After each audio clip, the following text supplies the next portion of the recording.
சீமானை யாராவது பாலியல் குற்றவாளி அப்படின்னு சொன்னால் அவங்க மேலே மான நஷ்ட வழக்கு போடுவாங்களாம். சீமானை பாலியல் குற்றவாளி அப்படின்னு சொன்னால் வலிக்குதுல, அப்போ என்னை பாலியல் தொழிலாளி அப்படின்னு 14 வருஷமாக சொல்லிட்டு இருக்கிறதுக்கு எனக்கு வலிக்காதா? சீமான் கூட பல தொடப்பக்கட்ட நாய்ங்க இருக்குதுங்க.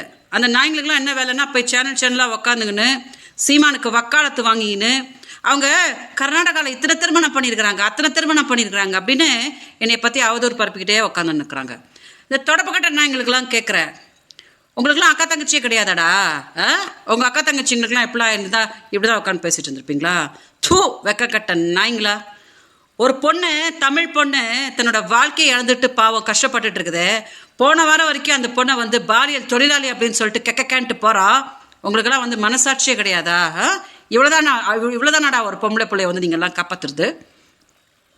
சீமான் கூட இருக்கிற அத்தனை நாய்ங்களுக்கும் சொல்கிறேன்னு, இந்த போர் இன்னும் முடியல.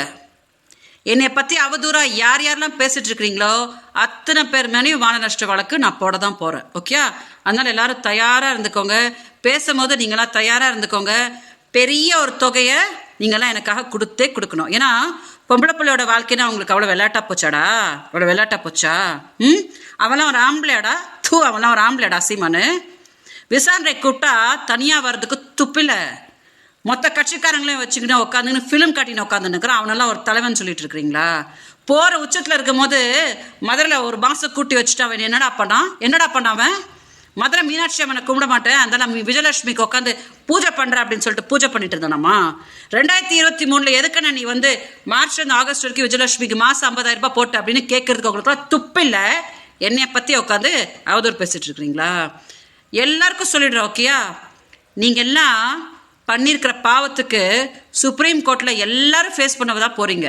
சீமானுக்கும் சொல்லிக்கிறேன், ஏதோ இந்த போர் முடிஞ்சு போச்சு, நான் சுப்ரீம் கோர்ட் போனேன்னா ஓடியே போயிட்டா அப்படின்னு நினச்சிட்டு வாழெல்லாம் ஆட்டவே வேண்டான்னு இப்போ தான் போர் தொடங்கியிருக்குது. எப்போ நீ ப்ரெஸ் முன்னாடி என்னை பாலியல் தொழிலாளி அப்படின்னு சொன்னியோ அன்றைக்கே நான் முடிவு பண்ணிட்டேன். அதனால் சுப்ரீம் கோர்ட்டில் நீ எப்படி திணற போகிற அப்படின்றது நீ பார். ஓகே, ஸோ மீடியா தயவு செஞ்சு இதை டெலிகாஸ்ட் பண்ணுங்கள். யாராவது என்னை பற்றி அவதூறாக உட்காந்துன்னு பேசுனீங்கன்னா உறுதியாக அவங்க மேலே டெஃபமேஷன் கேஸ் வரும். ஓகே, ஸோ மீடியா தயவு செஞ்சு இதை கொஞ்சம் டெலிகாஸ்ட் பண்ணுங்கள். அங்கே இருக்கிற சீமானுக்கு நிறைய நாய்ங்க இருக்குது இல்லையா? அந்த நாய்ங்கள்லாம் கொஞ்சம் இந்த வீடியோவை பார்க்கட்டும். வணக்கம்.